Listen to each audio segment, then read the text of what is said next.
Muito bem, Gênesis capítulo 25, então.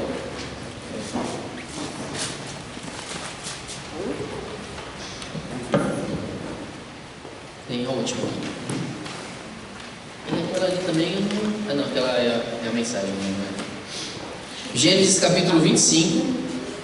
Nós terminamos aqui no domingo passado, quando nós falamos sobre a morte de Abraão. E aqui começa então a história de Isaac, certo? Então, só lembrando aquilo que eu tenho lembrado todas as aulas. Tenho dois objetivos principais aqui. Alguém saberia dizer quais são eles nesse estudo de Gênesis? Origens do quê? Da nossa fé e origens da humanidade. Isso. Então, lembrando assim, como nós falamos, a gente pode estudar diversas coisas em Gênesis, diversas. Isso aqui que nós estamos fazendo, dá para fazer um ano, assim, sem medo de estar errando. A gente nem está entrando na parte de geografia, a gente nem está entrando na parte de acompanhar pelo mapa o movimento deles, de trabalhar mais e mais a fundo em cada uma das histórias. Então, Gênesis tem muito conteúdo. Por isso que para trabalhar em 5 aulas, a gente tem que ter um objetivo. E qual que é o meu objetivo aqui? Nós estamos olhando Gênesis para identificar as origens da nossa fé, certo? De que forma a vida desses homens, Abraão, Isaac, Jacó e José, de que forma a vida deles tem relação com a minha e com a sua fé hoje. Segunda coisa, segundo objetivo, é que você perceba que Gênesis não é um livro de história, Gênesis não é uma coisa só para ficar guardado, para você saber como foram que as coisas começaram, mas Gênesis é um livro atual. Estou martelando nisso em vários momentos. Nós percebemos em Gênesis coisas que têm a ver com segunda e terça-feira, com aquilo que eu e você estamos vivendo hoje, certo? Então nós vamos hoje falar sobre a vida de um homem chamado Jacó.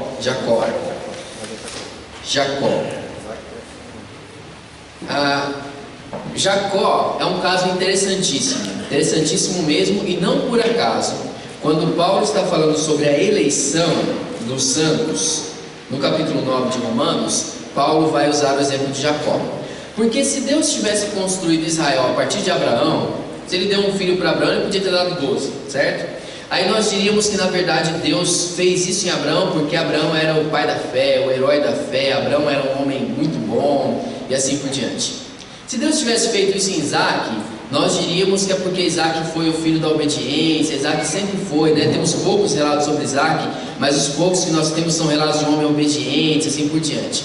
Mas de Jacó, a gente não... É difícil você defender salvação por obras a partir de Jacó. É muito difícil mesmo. Por quê? Porque Jacó é o típico homem lento no seu avanço de fé, lento no seu relacionamento com Deus, que negocia com Deus, e exatamente por isso Jacó é parecido demais comigo e com você.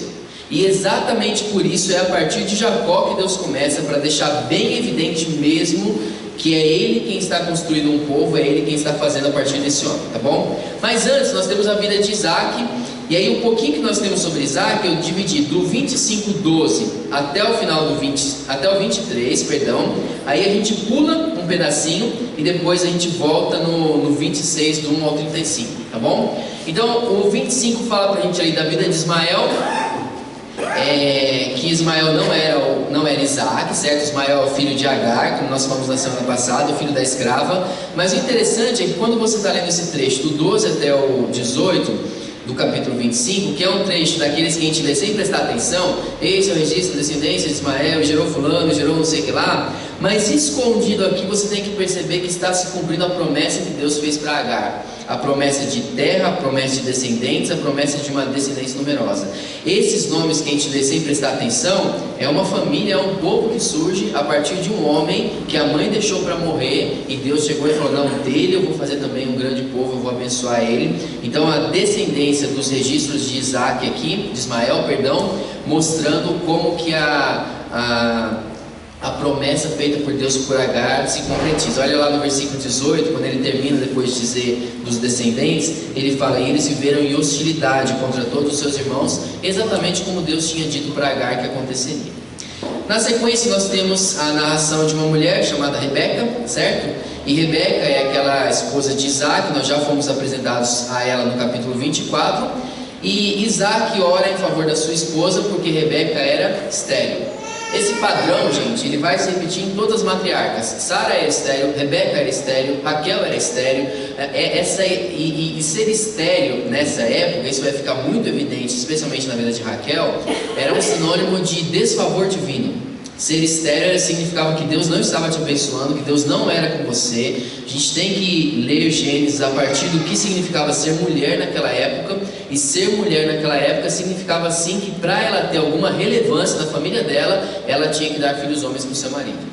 E aqui nós temos uma mulher que não tem condições nem de dar filhos para o seu marido, assim como Sara também. Agora percebe o seguinte: a gente vem falando sobre esse amadurecimento de fé, sobre essa revelação progressiva de Deus. Sara também era estéril, mas Deus promete para o pai de Isaac. Mais de uma vez ele fala com Abraão: eu vou dar um filho, ele repete a promessa. Agora percebe que em Isaac a gente já tem um padrão diferente. Olha o versículo 21. Isaac orou ao Senhor em favor da sua mulher porque era estéril. Parece uma coisa simples, mas aqui nós temos novamente uma mulher estéril, mas agora é o patriarca quem assume o papel de buscar Deus em favor da sua mulher. Lembra, a promessa de Deus é que Deus vai fazer uma grande nação por meio de Abraão. Para Deus fazer uma grande nação por meio de Abraão, ele só tem Isaac. E significa que a mulher de Isaac tem que ter filhos. E a mulher de Isaac não tem filhos. Então Isaac sabe exatamente quem ele vai buscar. Ele busca o Senhor. O exemplo de uma mulher que busca o Senhor. Olha que interessante. Versículo 22 fala que os gêmeos se empurravam dentro do ventre dela, pelo que disse: por que está me acontecendo isso? Então foi consultar ao Senhor.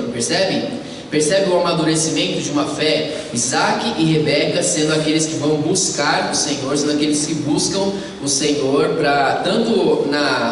por um favor divino, como no caso de Isaac, quanto também por orientação. Por que está acontecendo aquilo? Por que as crianças se agitam tanto no seu ventre?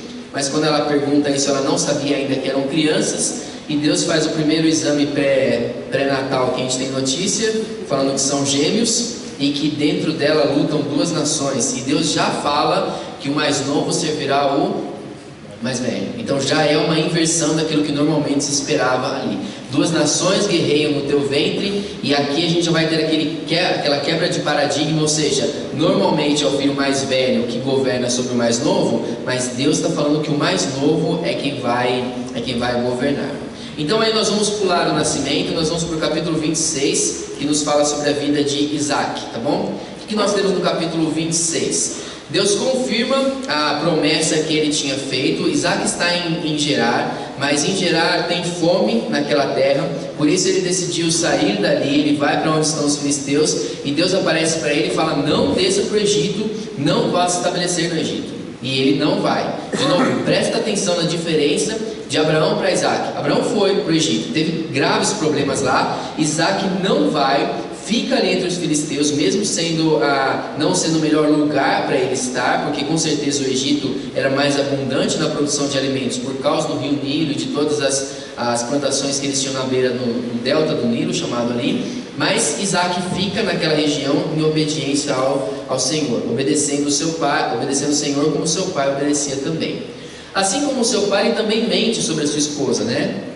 Versículo 7, Rebeca era muito bonita, ela é minha irmã, não é minha mulher, não vamos matar. E aquela história toda, de novo, que ele tinha aprendido com o seu pai, né? Os filhos repetindo aqui o padrão dos pais. E assim como o seu pai, ele prospera também. E aí nós temos o encontro de Isaac com Abimeleque, e Abimeleque dizendo para ele: olha, você já prosperou demais no nosso meio. E você vai perceber, versículo 15, versículo 18, versículo 19, versículo 20, 21, 22, poço, poço, poço e poço aparecendo aí. Sempre que uma palavra está se repetindo, gente, presta alguma atenção nela, tá bom? Isaac vai cavando poços, e isso significa que a riqueza de Isaac está aumentando. Por quê? Porque poço ali naquele lugar significa fonte de riqueza, porque você vai ter como se alimentar, como viver, tá bom? E aí no final do 26 nós temos um acordo de Isaac com Abimeleque. E o que é interessante nesse acordo para a gente é Isaac reconhecendo tanto que a riqueza dele vem do Senhor, como também Abimeleque dizendo para Isaac que tem visto que Deus faz ele prosperar. Esse é o padrão de Deus para o seu povo. Deus faz o seu povo prosperar. Por quê? Por que Deus faz o seu povo prosperar? Por que fazer de Isaac um homem rico? Por que fazer de Abraão um homem rico? Por que abençoar Abraão? Por que abençoar Isaac? Missões. Missões. O povo vai ver que Deus está abençoando, o povo vai chegar e falar: Isaac, eu estou vendo que o teu Deus te abençoou. Ou seja, o nome de Deus vai se tornando conhecido. Então o propósito aqui também é missionário desde o Antigo Testamento, tá bom?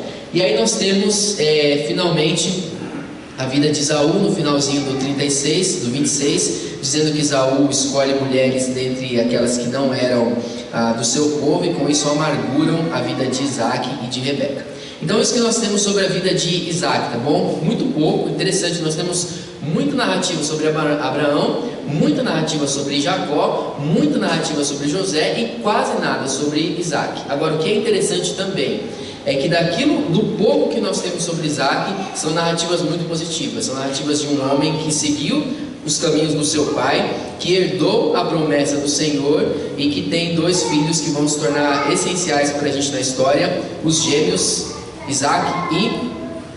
Jacó e Esaú. Então ali o nascimento deles, volta para o 25 agora, que o nascimento deles está narrado 25, a partir do versículo de número 24 até o final do capítulo. Você conhece a história, né? 2 gêmeos nascem, o primeiro sai, ela não sabia, só dava para saber que era gêmeo mesmo no nascimento, né? Mas sai a primeira criança ali, e a criança é tão peluda que ela chama de vermelho. Literalmente é esse o significado do nome de Esaú, o vermelho. Então, hoje em dia a criança nasce assim ainda? Peluda desse jeito? Não. Tá bom. Mas ele acho que era ruivo. Era ruivo, e daí a tendência ali, né? Deve ter sido uma coisa bonita, né? Uma bolinha nojenta vermelha. Cabeludo, né? Não, acho que o pelo não era no corpo, Thiago. Só no cabelo? Cabeludo, Por isso, cabeludo, entendeu? Certo. Sim. Então tá Não bom. que ele tinha pelo no corpo. Tira essa imagem da sua cabeça. Só da cabeça, deixa o pelo só na cabeça. Cabeludo e o cabelo era vermelho. Certo. Ou a própria pele podia ser também, né? Já nasce assim. Eu acho que não.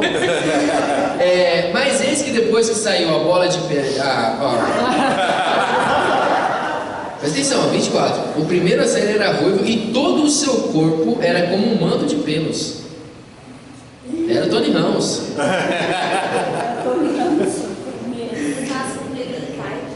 Pode ser também, né? De qualquer jeito, esse era Esaú, tá bom? Esaú nasceu, foi chamado de vermelho. Existe uma série de trocadilhos com os nomes deles. Ele vai morar nas regiões de Seir, quando ele é grande, que também é uma região conhecida por terra avermelhada. Esaú é o vermelho, tá bom? Mas eis que quando ele está saindo, sai uma outra criança agarrando no calcanhar de Esaú, né? Eis Jacó. E Jacó significa, literalmente, o nome Jacó significa aquele que agarra o calcanhar. Qual que é a ideia de agarrar o calcanhar? É literalmente de alguém que é traiçoeiro. Porque quando alguém quer te bater, esse alguém vem de frente, certo? Então você está jogando futebol, por exemplo, se o cara quer, né?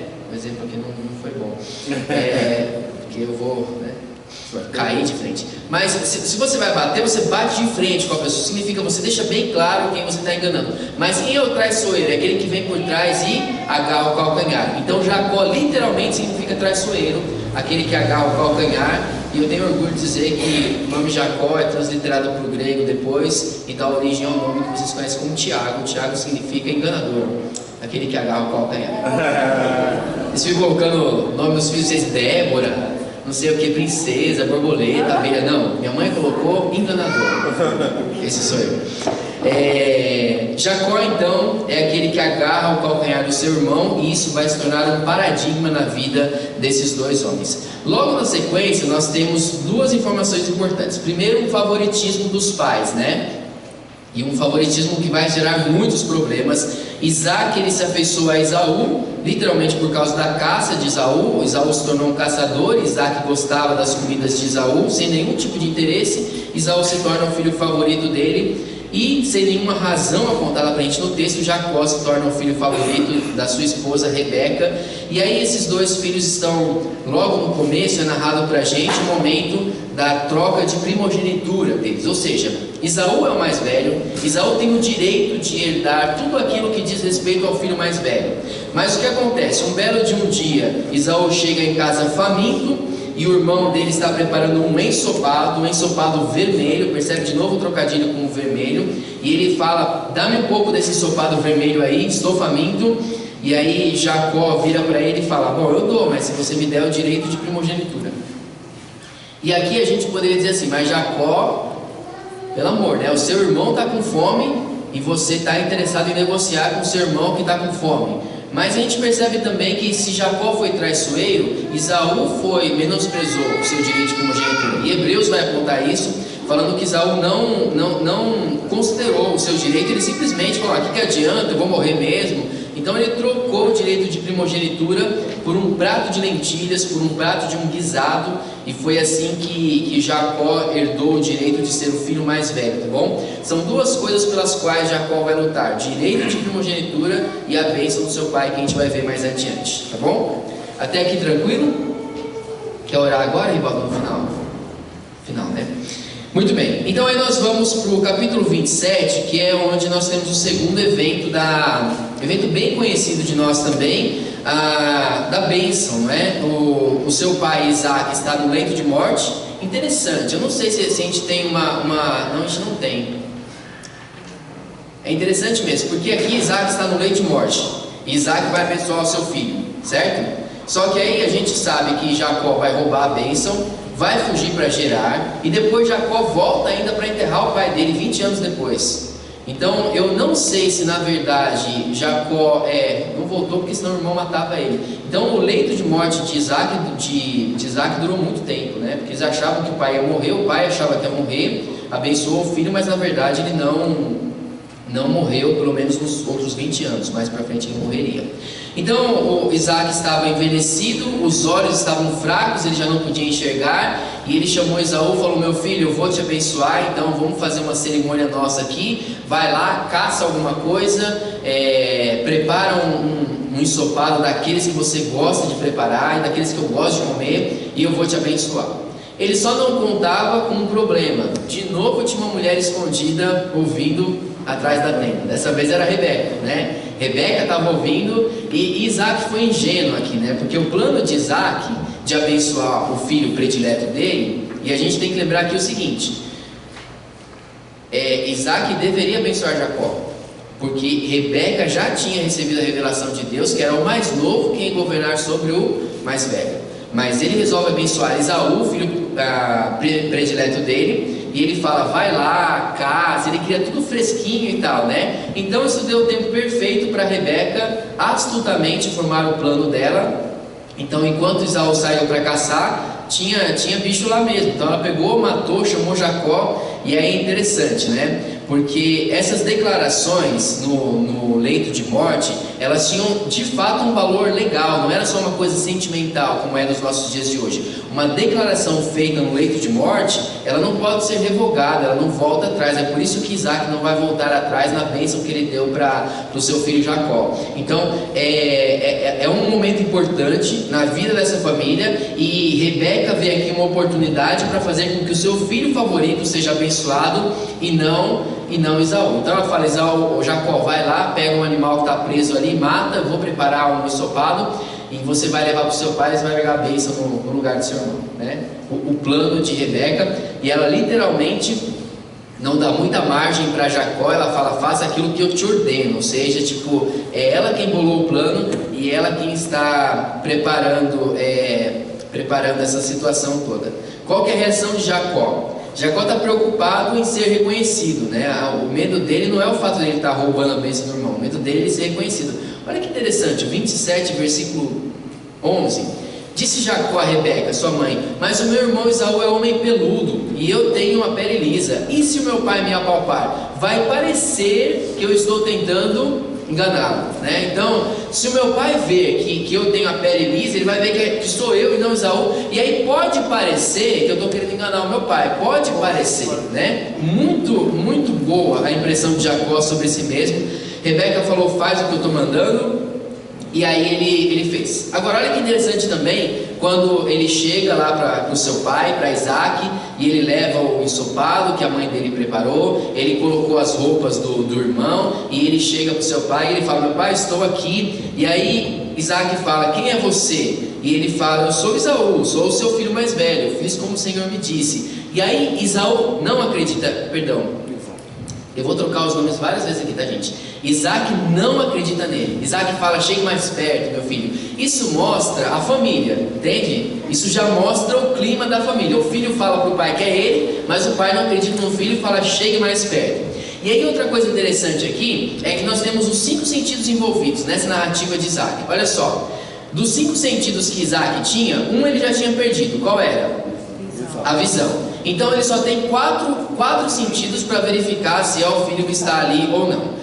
Dos 4 sentidos que ele tem, tato, olfato, paladar e audição, acontece o seguinte: no paladar ele é enganado, porque Rebeca prepara um guisado da mesma forma que Esaú prepararia também. Então no paladar ele é enganado. Ficaram 3, ficou a visão, ficou a audição, o olfato e o tato. Então aí ele puxa o seu filho mais para perto, e o texto fala que ele sente o cheiro de Esaú, porque ele estava com as roupas de Esaú, e ele ouve a voz de Jacó, e ele fala assim: olha, a voz é de Jacó, mas o cheiro é de Esaú. E ele apalpa e ele sente o pelo do cabrito. Pensa o quanto que esse homem era peludo, para colocar pelo de cabrito na terra para disfarçar. Não, Tony Ramos passou tosquiado perto de Esaú. Então, ele tem apenas 4 sentidos para confiar, em um ele foi enganado, sobram 3. Ele tem um a favor de achar que está sendo enganado por Jacó, e fala: a voz é de Jacó, mas o cheiro e o tato, a pele é de Esaú. Então ele é enganado, e aí ele abençoa o seu filho Jacó, abençoa o seu filho.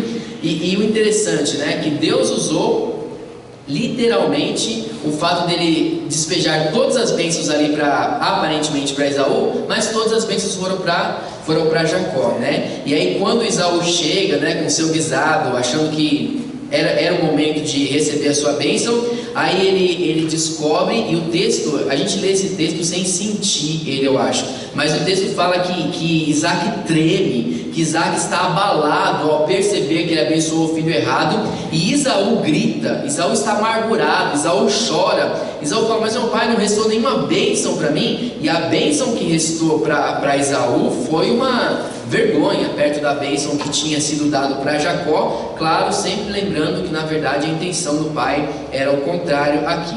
Então Esaú precisa se consolar, e o texto fala que Esaú guardou rancor do seu irmão, e ele se consolou com a ideia de matá-lo. Ele pensou: depois que meu pai morreu, eu mato meu irmão. E ele se consolou com a ideia de matar o seu irmão. O seu irmão então vai fugir para Padã Arã, que era a terra de onde a sua mãe tinha vindo, a terra das origens dos seus familiares. E aí lá em Padã Arã é onde ele vai viver escondido nos próximos anos, tá bom? A bênção no final do 27, você vai perceber que ela é confirmada por Isaac. Isaac não fala: já que você me enganou. Não, a bênção para eles de fato tem um valor legal que ele não vai revogar, tá bom? Então, indo rápido lá, a vida de Jacó em Padã Arã, do capítulo 28 até o capítulo de número 30. Primeiro ele passa por Betel e ele tem um sonho, né, onde ele faz travesseiro com a pedra, algo normal naquele tempo. Eles dormiam em locais mais duros mesmo. E aí ele recebe um sonho, e nesse sonho ele recebe a aliança do Senhor, ou seja, a aliança que tinha sido prometida ao seu pai e ao seu avô é dita para ele: terra, descendentes e promoção. A oração de Jacó em Betel é um texto importante para você estudar. Versículo 20 do capítulo 28 é onde Jacó percebe que ele esteve diante do Senhor, e aí ele fala assim, ele faz ali um ritual, pega uma pedra, unge essa pedra, mas aí Jacó fala o seguinte, ele faz a seguinte oração para Deus: se Deus estiver comigo, cuidar de mim nessa viagem que estou fazendo, prover-me comida e roupa e levar-me de volta em segurança à casa do meu pai, então ele será o meu Deus. Presta bastante atenção nisso, porque eu coloquei para vocês mais adiante, lá no final dessa página, que você vai perceber que durante todo o tempo, Jacó se refere a Deus como o Deus do meu pai, o Deus de Isaac, o Deus de Abraão, o Deus do meu pai. É só quando ele retorna que finalmente ele vai dizer: agora o Senhor é o meu Deus. Não mais o Deus dos meus pais, mas o meu Deus também. Agora, outra coisa interessante aqui é esse padrão de oração de Jacó. Lembra que Jacó está tateando na fé dele, quase nada de fé com o Senhor, por isso ele faz uma oração condicional. Se Deus me abençoar, ele vai ser o meu Deus. É completamente o oposto da oração de Abacuque que nós temos, quando ele fala assim: não faltar nada, todavia eu me alegrarei no Senhor, exultarei no Deus da minha salvação. A oração de Jacó é uma oração condicional, de ser então. A oração de Abacuque é uma oração de todavia. A oração de Jesus, né? Senhor, eu não quero passar com isso, contudo seja feita a tua vontade. De novo, temos que lembrar uma revelação progressiva, a fé sendo acrescida nesses homens conforme eles vão se relacionando com Deus, ok? Então, ele está chegando lá na terra dos seus familiares, e aí ele encontra Raquel, ele encontra Lia, ele encontra Labão, encontra a sua família lá de volta. O que vocês acham de pastoras? Vocês são a favor ou não? Pode ou não pode? Pastora.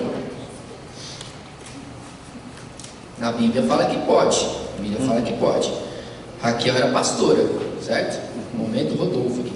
Raquel era pastora de ovelhas, cuidava das ovelhas, e ela estava lá no poço, muito parecido com Rebeca, né? Que trazia ali os seus camelos e tal, estava tirando água do poço também, e muito parecida com a narrativa de Rebeca. A diferença dessa narrativa com a de Rebeca é que o servo de Abraão ora o tempo inteiro. Jacó não. Jacó, você vai perceber nele um homem que não relaciona mesmo a sua vida com Deus. Mas ele chega ali, os pastores estão com um monte de ovelha, tem uma pedra muito grande ali tampando o poço. Jacó fala: por que vocês não dão água logo para os bichos, né? E levam para pastar. E eles falam: não, a gente tem que esperar o pessoal vir aqui para remover a pedra e tal. E o texto fala que Jacó foi lá e removeu a pedra.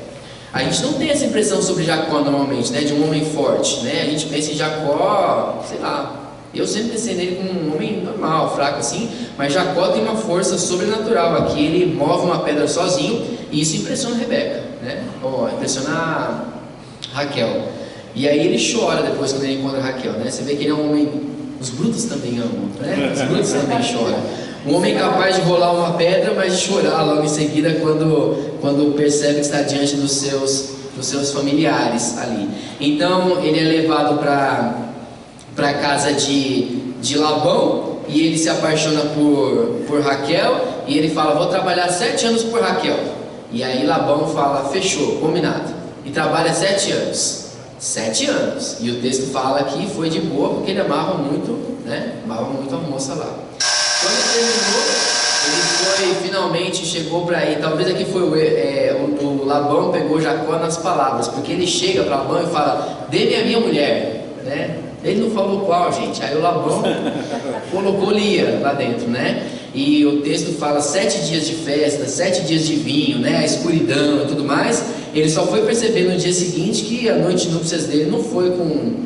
Gente, ser enganado desse jeito deve ter doído demais, né? E o texto o pior é que o texto fala assim: Raquel era muito bela, mas Lia tinha os olhos meigos. A gente não sabe exatamente o que é olhos meigos. Pode significar inclusive uma certa deficiência visual, alguma coisa nos olhos de Lia, mas tem um mas ali, né? Fala que Raquel era muito bonita, mas, e o que vem daí pra frente tanto faz, né? E ele ficou com um mas depois. Ele acordou no dia seguinte, era um mas que estava ali, e aí Labão falou: olha, eu não posso te dar a filha mais nova, te dar a mais velha. Pega a mais nova também, trabalha mais 7 anos. E assim o homem enganador, que enganou o seu irmão, conheceu Labão. Aí o negócio fica, né? Agora é luta de gigantes aqui, e Labão o engana. Então aí a gente tem do capítulo 29 até o 30 uma série de narrativas que vão contar pra gente sobre as 4 esposas então que Jacó tem. Na verdade ele tem 2, Lia e Raquel. Lia ela é desprezada, né? Claro, dá para imaginar que Jacó ia descontar toda a raiva em Lia, e o versículo fala que o Senhor viu que Lia era desprezada e a favoreceu. Percebe o cuidado de Deus com Agar, uma mulher desprezada, o cuidado de Deus com Lia, uma mulher desprezada, Deus atendendo as mulheres desprezadas. E aí Lia tem 4 filhos. Os 4 primeiros filhos de Jacó são de Lia, e você vai perceber, vai olhando o significado dos nomes depois, quando você estiver lendo com mais calma, e você vai perceber que ela sempre está tentando agradar Jacó. Primeiro filho, agora meu esposo vai olhar para mim. Segundo filho, dessa vez ele vai olhar para mim. Terceiro filho, agora que tem 3 filhos, finalmente o Senhor vai. E aí quando nasce o 4º filho, que é Judá, ela fala, desta vez eu louvarei ao Senhor. Chega de tentar agradar Jacó. Dessa vez eu vou glorificar o Senhor pelo filho que ele me deu. E aí o Senhor, a serva de Bila, né, que é a serva de Raquel repete a estratégia de Sara de dar a sua serva para o seu marido. Então, por meio da serva, Raquel tem 2 filhos, né, que são filhos de Bila, Dan e Naphtali.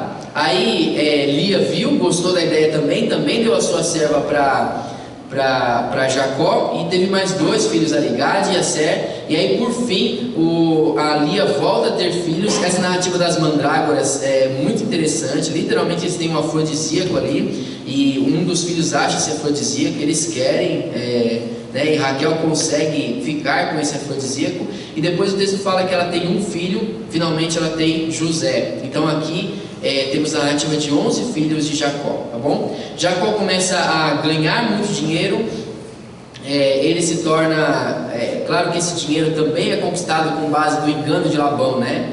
Labão engana Jacó de novo. Jacó fala, olha, faz o seguinte, me dá por salário os bichos malhados, pintado, tem aquela narrativa toda. Aí Labão fala, tá certo, passa aqui e pega amanhã. Aí à noite ele tira todos os bichos e dá para os filhos dele cuidar com 3 km de distância, os bichos malhados, pintados. E aí Jacó fica sem aqueles que seriam o seu salário. E aí começa a artimanha de Jacó, né, de fazer a sua genética ali, de colocar os animais para se reproduzir diante do... Gente, isso é narrativa, tá bom? Não quer dizer que Deus falou, vou abençoar Jacó porque Jacó está colocando coisa listrada na frente dos animais.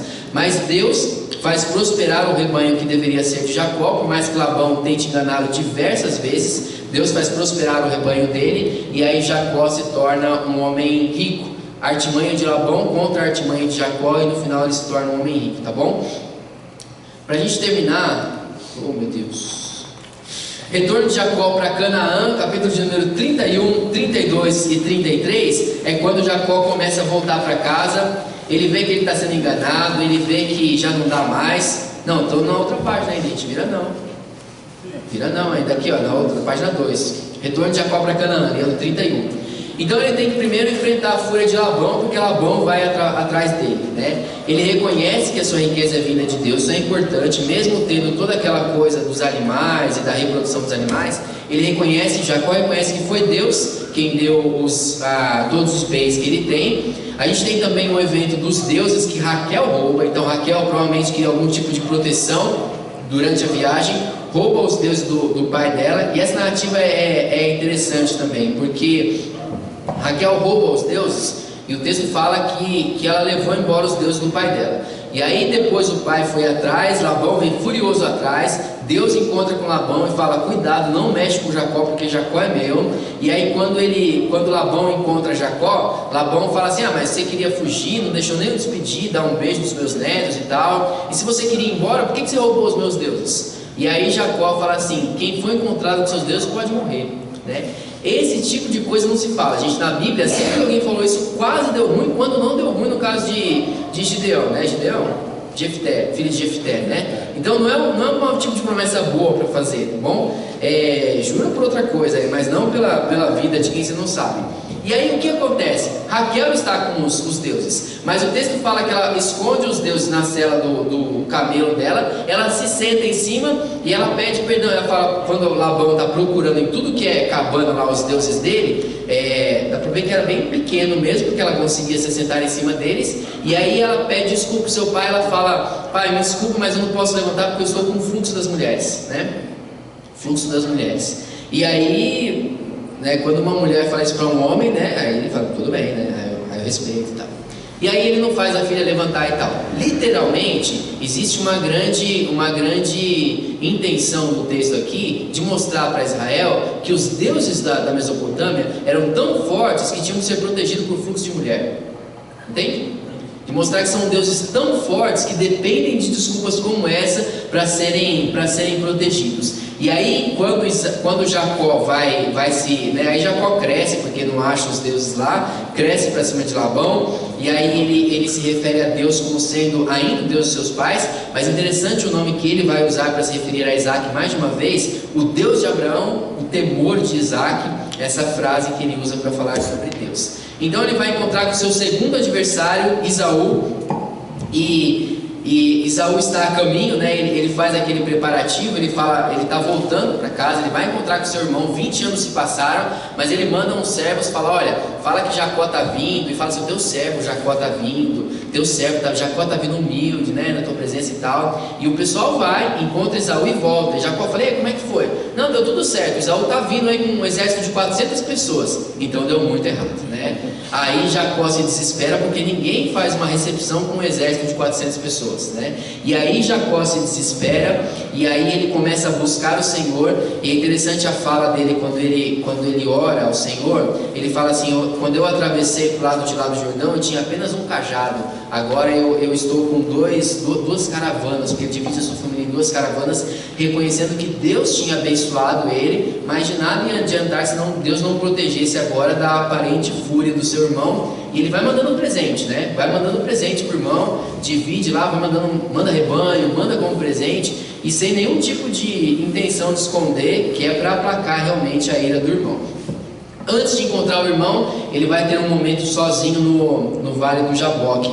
Já preguei sobre esse texto aqui na igreja, um dos textos que eu mais gosto no livro de Gênesis, capítulo 32. Jacó precisa ficar sozinho para lidar com o seu relacionamento com Deus. É aqui que a vida de Jacó vai ser literalmente marcada com o Senhor. Ele luta com Deus, né? Aparece um homem da parte do Senhor, ele reconhece como sendo o próprio Deus, luta com ele. E aí o texto fala que quando o anjo do Senhor viu que não poderia ser vencido por Jacó, é claro que é Deus permitindo que Jacó o vença aqui, mas ele toca a coxa de Jacó, toca a coxa, fere a coxa de Jacó, e Jacó vai levar essa marca pro resto da vida. Isso é impressionante demais de imaginar.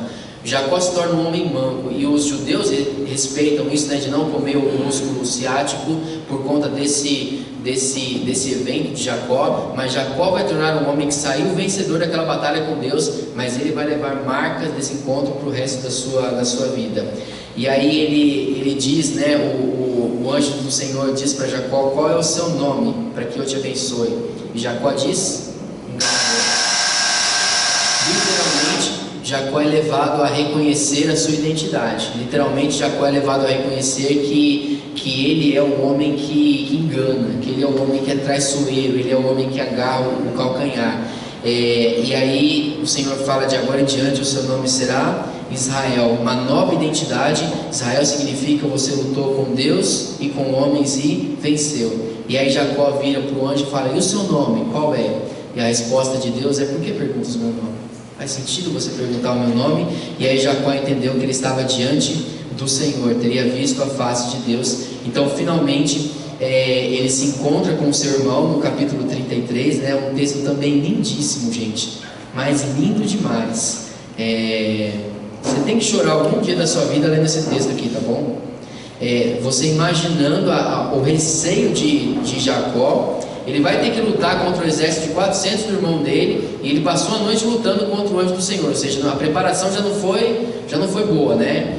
E aí quando ele está indo no encontro com o irmão, ele se joga no chão, ele dividiu os filhos ali, né? Interessante, o capítulo 33, versículo 2, ele divide os filhos e ele coloca José por último. Literalmente isso vai ter muito impacto na vida dos irmãos, porque o pai literalmente estava falando: eu quero que vocês morram nessa ordem aqui, tá bom? O José é o último. Se der para vocês morrerem, o José não morrer é melhor, José é o último. Mas quando ele se encontra com o irmão, ele dá um passo à frente, se aproxima do seu irmão, se curva até o chão 7 vezes, mas, versículo de número 4, conjunção adversativa. Gente, o mas é a palavra mais legal da Bíblia, porque a coisa vai mudar aí. Mas o irmão corre ao encontro de Jacó, abraça-se ao seu pescoço e o beija. Por que abraça-se ao seu pescoço? Esse é aquele abraço, o Jacó está lá no chão, ele cata o Jacó do chão, ele tira o Jacó do chão, traz lá, agarra Jacó e beija o irmão, e beija Jacó. Olha que coisa interessante, não tinha lembrado disso antes. Como foi que Judas traiu Jesus? Um beijo. Como foi que Jacó traiu seu pai? Ele beija o seu pai e aí o pai sente o cheiro. E agora o beijo de Esaú é um beijo de perdão, é um beijo de remissão, é um beijo de um irmão que está acolhendo o outro. Então eles choraram. Então os dois ficam lá no chão chorando. E aí Esaú ergue o olhar, vê as mulheres, pergunta quem são. E aí Isaac vai se referir várias vezes: o teu servo, o teu servo, o teu servo. São os filhos que o Senhor deu ao teu servo. Ele literalmente chama o Senhor o irmão de Senhor várias vezes. E o interessante, olha no capítulo 33, versículo de número 9. Disse, porém, Esaú: eu já tenho muito, meu irmão, meu irmão. É um relacionamento de irmãos, não é um relacionamento de servo, não é um relacionamento servil como Jacó estava colocando. Jacó estava pronto para tudo, menos para ser tratado como ele foi tratado pelo irmão dele. Mas para não deixar de ser Jacó, ele dá uma última enganadinha no seu irmão. O irmão fala: vamos comigo para ser. Ele fala: eu estou indo, vai na frente que eu estou indo atrás, já te alcanço. Mas aí ele fica em Canaã. Em benefício de Jacó, a gente pode dizer que esse engano dele foi para obedecer ao Senhor e ficar na terra que o Senhor disse que era para ele ficar, tá bom? Só quero que você observe ali o final. Na sua folha, tem diversas, na última linha da página 2, tem diversas referências onde ele está chamando Deus de meu pai. Eu anotei aí para você. Mas finalmente, capítulo 33, versículo 20, ele vira para o Senhor. Vou ler esse versículo para você, 33, 20. Ele vira e ele fala assim: ali edificou um altar e ele chamou Elohe Israel, ou seja, Deus, o Deus de Israel. Quem é Israel? Ele é Israel. Agora Deus é o Deus dele. Agora Deus é o Deus de Israel. Um homem enganador que se torna alguém que vai ser perdoado pelo seu irmão. Eu termino em 4 minutos, tá bom? Nessa última página vai mostrar pra gente as últimas jornadas de Jacó e os filhos de Esaú. Em Siquém nós temos aquele evento vergonhoso. Interessante, nesse capítulo 34 Deus está completamente ausente. Isso é novamente narrativa, não quer dizer que Deus teve nada a ver com isso, mas é onde a filha de Jacó, Diná, ela é violentada por Siquém, mas Siquém violenta e se apaixona por Diná, e ele quer se casar com ela.